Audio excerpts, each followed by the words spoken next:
how to fix Rocket League not launching on Epic Games Launcher.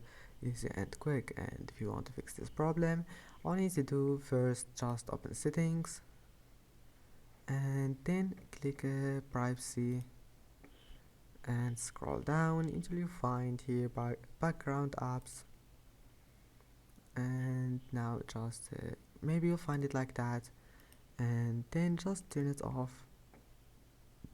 And now once you're here,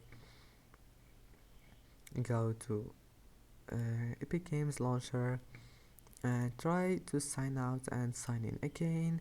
And if that also doesn't fix it, now just go to Task Manager and turn off just close click memory, and then close any app that takes your memory like Google Chrome and click end task. I hope that can help you, and that's it for today's video. If you like this video, don't forget to like and don't forget to subscribe, and thank you for watching this video until the end, and see you in the next video.